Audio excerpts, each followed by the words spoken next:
Binigay na naman po sa akin ni Major number 2 ang susi ng kanyang sasakyan. Siyempre, alam nyo na, dadaanan ko sila at mekos-mekos na yan. At kaya po eto, pinapalamig ko po. At after po niyan, siyempre malamig na. Pumunta na po ako kay Major number 2 para siya muna unang kaunin ko. Tapos ayan po ang pansol, wala akong katao-tao.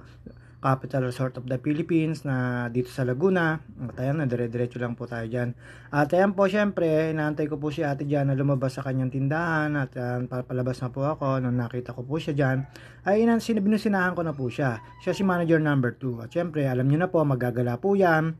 Hindi naman papayag yan na hindi po magagala si manager number 2 at manager number 1. Mamaya po ay dadaanan ko na si manager number 1. At ayan po si manager number 2. Ayan, naglalakad na chismis pa. At syempre, pagdating po namin dyan at sumakay na si ate, ayan na po si manager number 1. Manager number 1, inaantay ko na lang. Pero hindi yan na chismis. May ginagawa lang sa loob ng bayan. At ayan po, nung lumabas na po si manager number 1, syempre, inantay ko lang po sumakay sa sasakyan yan. Dire-diretso lang po yan si ate Monet, ang manager number 1.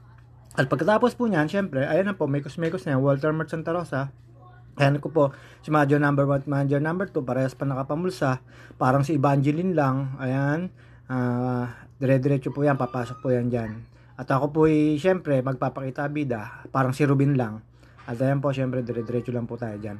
Mekos-mekos na yan, nagpakita ulit bida po dyan. At syempre po, na pumasok po dyan sa Watson, nung unang pinasukan, tapos after po nun, umikot na po kami dyan sa loob ng Walter Mart Santa Rosa. May hinahanap po dyan si manager number 1 at si manager number 2. Hindi ko po alam kung ano. Tapos after po nun, pumunta na po kami sa kainan. At yan po, syempre, umano ako ng lemonade juice. Ang in-order ko po dyan with ginger and cucumber. Tapos yan po yung kinain ko, merienda, yung ewan ko kung anong tawag dyan, basta yan, umorder ako nyan. Ayan, kay Major number 2 yan at kay Troy, yung unang yan. Tapos yung sa akin, hindi pa luto dyan. Tapos after po nyan, syempre, dumiretso kami sa bilihan ng tofu.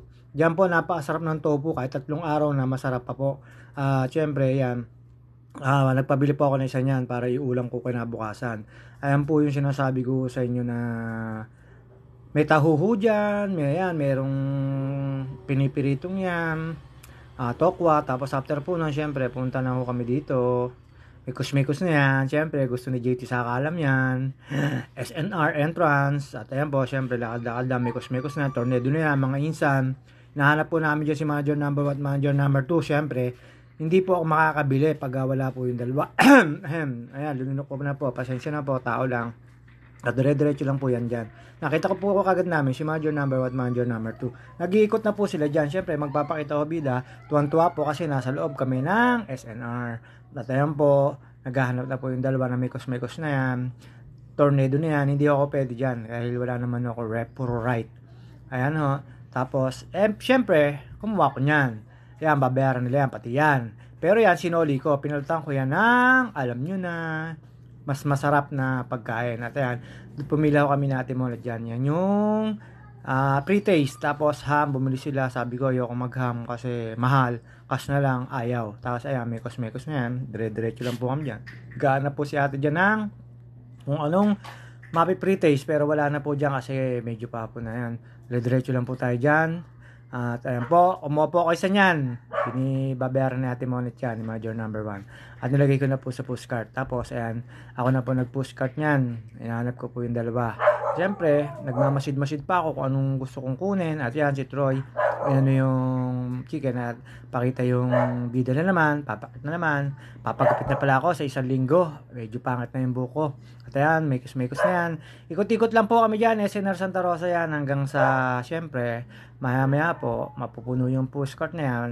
Kasi may mga binili po si ate Major number 2 dyan ng pang store niya. Tapos ayan, nakapila na po kami dyan. Syempre, hindi na po kami kumain dyan sa SNR kasi si ate Janet hindi pa pwede magkakain. At ayan, syempre, babos na po mga ka-JT sa kalam. Saglit lang po kami dyan. Kung ano lang po yung mga kailangan, yun lang po ang binili. Syempre, punta na po ako sa sasakyan para kunin. At pick upin sila. Babos, mga ka-JT sa kalam. Hanggang dito.